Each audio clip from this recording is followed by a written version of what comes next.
Streets of Memphis and across other cities in our country, protests have been mostly peaceful after Friday's release of body cam video showing the brutal beating that led to the death of Tyree Nichols. Demonstrators now demanding justice. Hello, everyone, and welcome to Fox News Live. I'm Arthel Neville. Hi, Eric. Hello, Arthel, everyone. Thank you for joining us on this Sunday. I'm Eric Shawn. 5 officers involved in the deadly beating, they have been fired and now charged with murder. Some are members of the city's so-called Scorpion Unit. Scorpion stands for Street Crimes Operation to Restore Peace in Our Neighborhood. Yesterday, the Memphis Police Department permanently disbanded that unit. And Eric, we're also learning the 5 former officers will make their first court appearance on February to be arraigned on murder charges. Charles Watson is live in Memphis. And Charles, first off, what can you tell us about the timetable for these arraignments? Well, Arthel, those arraignments will happen a few weeks from now, as you mentioned, on February 17th. We were unsure whether that was normal timing for something like that. So we reached out to a defense attorney who says it is a normal timeline for those arraignments, considering those 5 former Memphis police officers were taken into custody last week after a grand jury indicted them and then freed after posting bond that ranged anywhere between $250,000 and $350,000. We're getting this information just a day after the Memphis Police Department announced that it would permanently deactivate what's known as the Scorpion Unit. It was a street crime task force that included at least some of the officers who were involved in the brutal beating of Nichols during a questionable traffic stop on January 7th that officials say led to Tyree Nichols' death. While we're told the remaining officers that were assigned to that unit agree with the decision to shut it down, attorney Tony Romanucci, who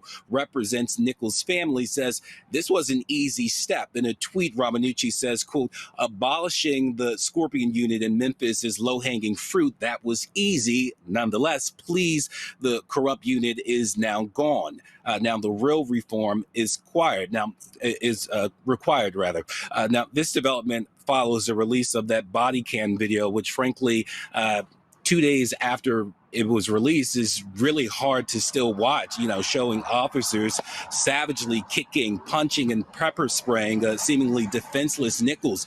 All 5 men have been fired and are now facing second-degree murder and other offenses in relation to Nichols' death. This is not a matter of training. This is a matter of basic humanity. I don't know how you train police officers into having the moral character necessary to not commit murder on the job the way that they did. And Arthel, we're also learning Officer Demetrius Haley was named in a 2016 lawsuit accusing him and others of brutally beating an inmate at a prison where Haley worked as a corrections officer.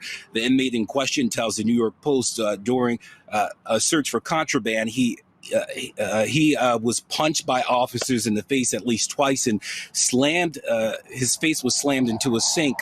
He claims Haley was the most vicious, and I do want to note that the lawsuit that was filed by that inmate was ultimately dismissed by a judge because he ruled that the inmate didn't properly serve one of the defendants in that case, Arthel. And I do want to apologize to our viewers. We should have warned you that we were going to play that video. I personally have not watched it. I can't watch it. It's disgusting. So I apologize that we didn't give you warning that we were going to show it to you. But Charles, I do want to ask you, is there something more we can expect in terms of developments this coming week? Yeah, a couple of things this week, Arthel. We were told last week that 2 Memphis Fire Department employees were relieved of their duties pending an internal investigation into the care or lack thereof they gave to Tyree Nichols after that brutal beating. The Memphis Fire Department tells us that the results of that investigation should be completed sometime this week. We're also hoping to learn more the internal investigation into 2 Shelby County Sheriff's deputies who showed up on that scene after that brutal beating of Nichols. An investigation is ongoing. We're hoping to learn more about that. And then, of course, we're expecting on Wednesday the funeral for Tyree Nichols. We've been hearing from the family all week long. Reverend Al Sharpton is expected to deliver a eulogy at the funeral later this week. And, throughout the week, we've heard the family say that they wanted peaceful protests, and that's what we've seen so far, Ortho. People seem to be in the family's word, especially the mother of Tyre Nichols. So expected to be a pretty emotional week. Yeah, what a dignified woman she is, and the protests have been peaceful, which is really great. And listen, we have to show the video because people need to see how those so-called officers beat poor Tyre Nichols savagely. It's horrible. All right, Charles Watson, I know you're staying there in Memphis, and will continue the coverage for us from down there. Thank you, Charles Watson. Eric? Ortho, so what can we expect for the officer's arraignment and the consequences for law enforcement as the Department of Justice opens its civil rights investigation? Let's bring in former Attorney General of the United States, Alberto Gonzales. Mr. AG, welcome. I mean, it's just so horrific. Let's start with the Department of Justice investigation. What do you expect that they could potentially find? And why a civil rights investigation? Can you explain that, considering the officers are black and the victim, Tyre, was black? Well, the civil rights team is going to come in because of the fact that the victim was black, and they want to ensure that his skin color in no way was the cause of what happened here. The video is very, very tough to watch. There's no question about it, and there has to be accountability. The department is going to work closely with Memphis officials. Whether or not they'll come in officially will depend upon whether or not they're comfortable that there will be a vigorous investigation by the city. But the city may on its own invite the department to come in and work with them. Quite frankly, I think confidence, perhaps certainly in the police department, perhaps in the city government generally, may be shaken. And so it may be wise to have the Department of Justice involved. But typically the department is also very sensitive about not intruding upon the police powers of local governments. And so we'll just have to wait and see what happened. But one thing I do want to mention, and that is, I have a brother who was a police officer for something like 30 years in Houston. Day in and day out, police officers do a great job. And it's only the few that cause this kind of coverage. I promise you, since the day of January 7th, the day of his beating, yes, we did lose a life in Mr. Nichols, and that was tragic, and there should be accountability. But there probably have been scores of lives that have been saved by the good work of police around the country. And one of the things I worry about with these kinds of incidents and the coverage, which obviously it's important and we need to have coverage in order to ensure accountability, is that it discourages good people, I think, from becoming police officers. It encourages existing police officers to leave the force. And I think that's unfortunate. So let's just remember, folks, that while we need to pursue accountability here, no question about it, police officers risk their lives day in and day out every day for people they do not even know. Yeah, overwhelmingly, as we know, law enforcement does the right thing. Obviously, this went right off any type of sense of decency. Does the DOJ also look at police training, procedures, supervisors, the culture that could potentially make these officers think that they could do this without impunity that could be in the Memphis Police Department? No question about it. They'll look at prior incidents, for example. They'll look at training. So nothing is off the table as far as looking to see what may have caused and contributed to this, because you sure don't want anything like this happening again. And it's really, there's a lot of unanswered questions still today. Why was the initial contact so vigorous? And it escalated so quickly. And in my mind, and in talking to other law enforcement officials, a lot of questions about what happened here. What was the motivation? What was going on here? So I think there are still some questions we still don't know the answers to. But obviously, whatever those answers may turn out to be, the response that occurred that we witnessed on that video wasn't justified. Yeah, you talk about the federal oversight. Could there be legal action for a consent decree? We've seen other local departments taken over, but basically they have federal oversight. We saw it in Baltimore, New Orleans, Ferguson, Missouri after that incident, and elsewhere. Do you see that potentially happening here in Memphis, that there could be a consent decree and oversight by the feds over their procedures and actions? Yes, a consent decree typically is an agreement between the local authorities and the federal government.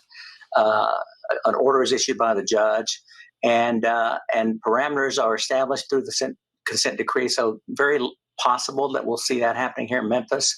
One of the things that we're looking at is what other, typically one incident isn't enough. So they'll be looking at the history of what's happened in Memphis before making that kind of decision. And finally, the tragedy, the poignancy of this happening in Memphis, side of the Lorraine Motel, the National Civil Rights Museum nearby, and the history of that city. Your sense and your reflections on civil rights and what we're seeing unfolding here. Well, I currently reside in Tennessee, in Nashville. I'm the dean at Belmont Law School, and there is a long history, proud but also tough history about racial relations in this state.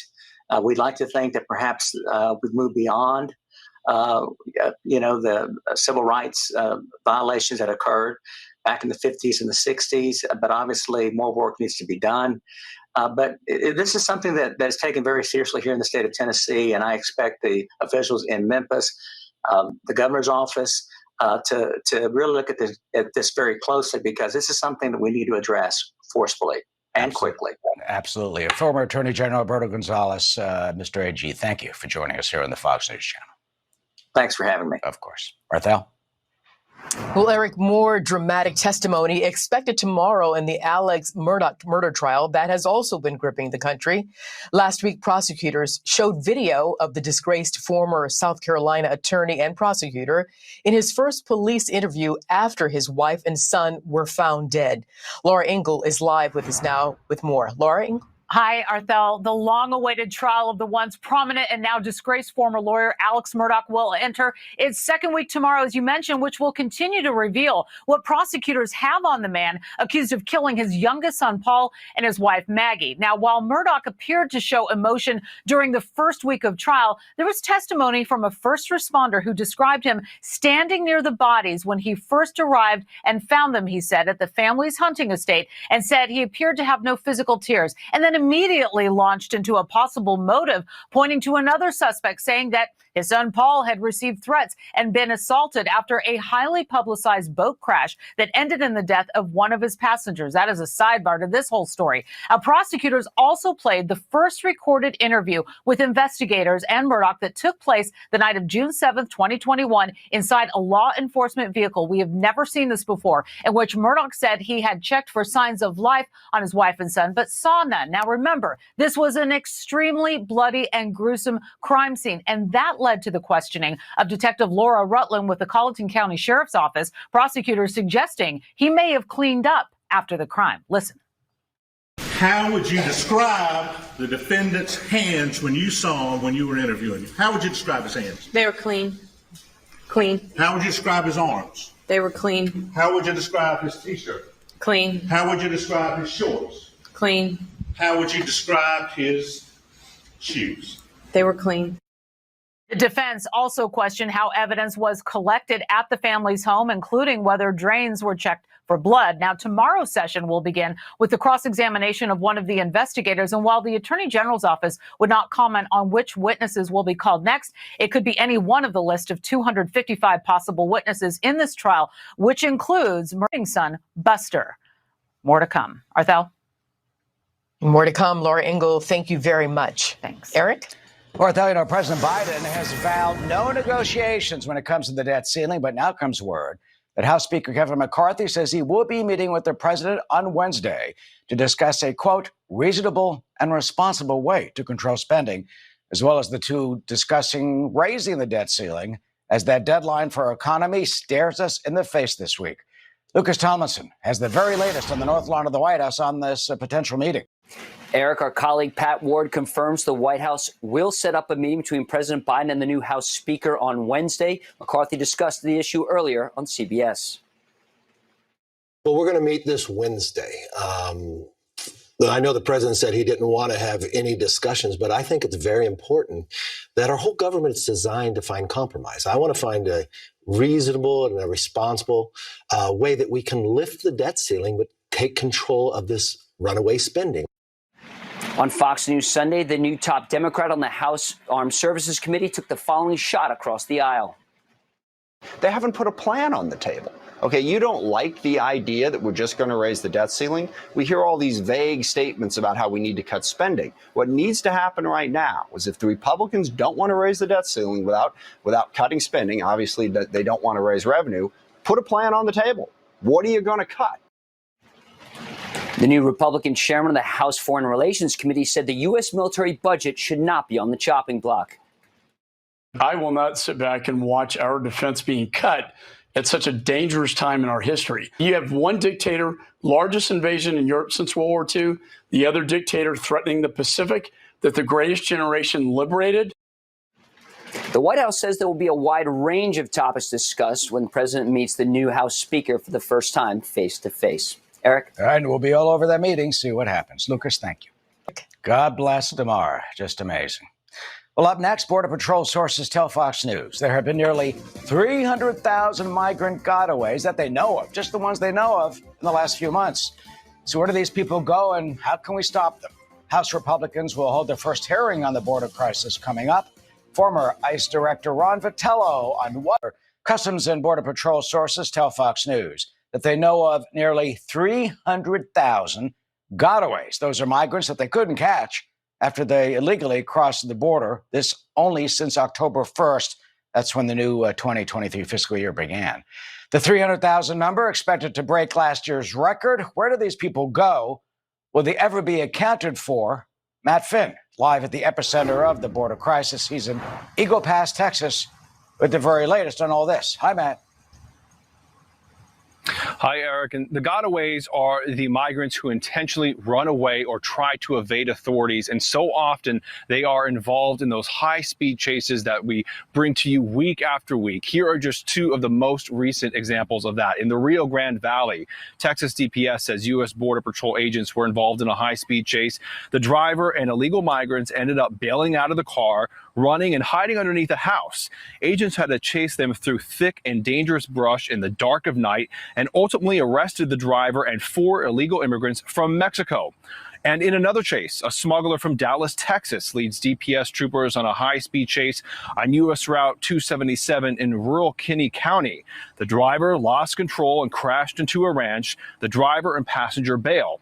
5 illegal Cuban immigrants, including a 4-year-old child, were turned over to U.S. Border Patrol, and the driver and passenger were charged with human smuggling. And looking ahead, the now Republican-controlled U.S. House Oversight and Accountability Committee has a meeting scheduled for next week regarding the border. That committee asked for all 4 Border Patrol sector chiefs to testify about what they're seeing here at the border, but the Department of Homeland Security Undersecretary Mayorkas declined that request and instead is going to offer up the border chief Ortiz to testify. That will be something to keep your eye on because we possibly will learn much more about what's going on here at the border. Eric. All right, Matt, thanks so much. Ortho?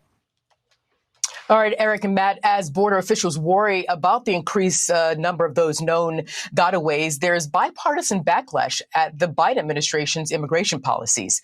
77 Democrats, including New York Congresswoman Alexandria Ocasio-Cortez and New Jersey Senator Cory Booker, sent a letter to the president last week calling his new restrictions on asylum seekers from Cuba, Haiti, Nicaragua, and Venezuela, quote, disappointing.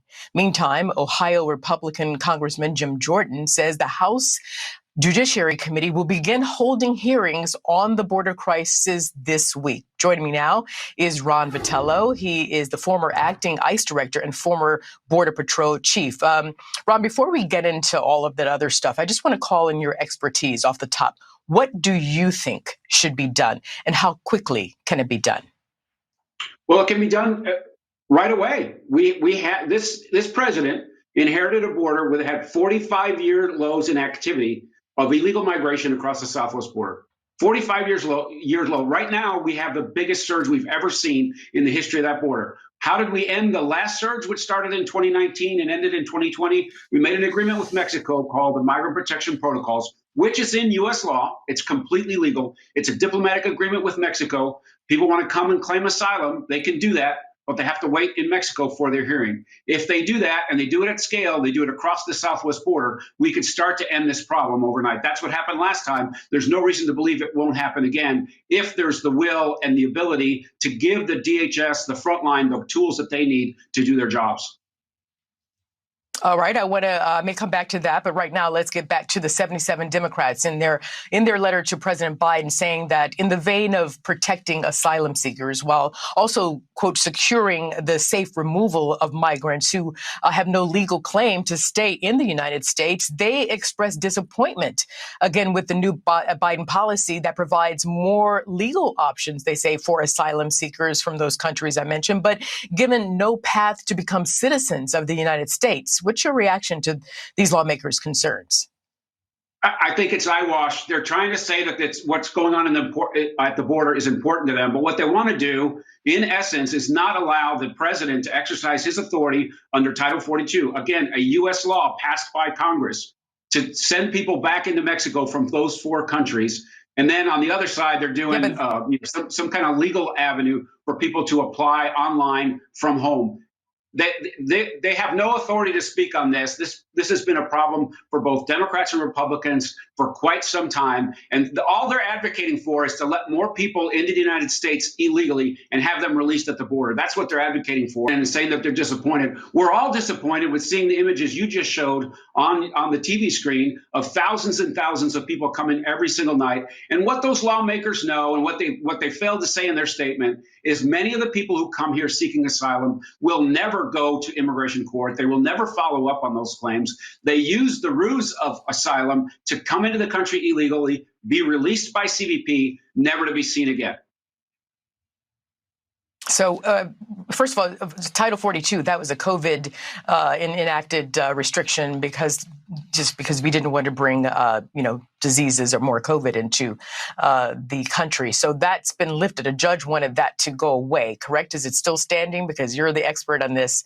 What's the deal on Title 42? Because it seems like you want it there, but the judge says, no, we can't do that. Well, it's not a perfect scenario. It's not a perfect fix for what's going on, but it allows the Border Patrol to adjudicate cases and expel people back into Mexico quickly. So instead of spending 2 or 3 hours putting them into the system and releasing them, they book them really quickly and adjudicate them and send them back into Mexico. That gives them a better workflow. That gives them more time on tax. That will give them more time to patrol the border, to discover human trafficking, to make drug seizures. If you take that away, then you're just going to exacerbate the problem that we already have. Got it. Let me move on because the Biden policy also states, again, that 30,000 migrants from the four countries I mentioned, that they will be eligible to apply for humanitarian parole protection from their home countries. And Mexico has agreed to take back 30,000 of those migrants per month. I mean, is Mexico fully committed and capable of holding 30,000 migrants a month in Mexico until processing is ready in the U.S., if at all? Probably not. I'm grateful that they have said yes to that. It would be much better for us to enact across the board the migrant protection protocols and resource that problem instead of depending on Title 42 or this sideways parole scenario that the president put together. Mexico is key in helping us here. They face this problem, but 30,000 people, that's a week's worth of the pipeline. That's not a big number considering we just had a month where we had 230,000 people cross the border. Those were just the encounters. And you had about the same number of people who got away in the last 90 days. I want to get back to something you said if I have time, but let me go here for a second, Ron. As I reported last week, Chairman of the House Judiciary Committee, Jim Jordan, announced planned hearings to investigate what they're calling the Biden border crisis. Do you think residents in those border towns and of course, the overwhelmed border agencies would prefer a series of hearings, or would they be better served if lawmakers, rolled up their sleeves, focused, and write new and improved immigration laws? Legislation would fix a lot of the problems that are going on right now. But operationally, people want it to stop. And there's only a couple of ways to do that. You have significant detention to hold everybody until they have their hearing, or you reinstate the migrant protection protocols. So having hearings is what the Congress can do now. Having legislation would be better. But they need to take this administration to task. They've broken all the records since day one. We have more gotaways than ever before. We have more encounters than ever before. We have more deaths of people trying to come into the United States than ever before. We have more people on the terrorist watch list. So Biden's border crisis has broken all records in the wrong direction. All right, Ron, I had some follow-ups for you, but I do have to hit a hard break, so I'm going to have to leave it there and tell you thank you very much, Ron Vitello. We'll see you again. Thank you. We'll be right back.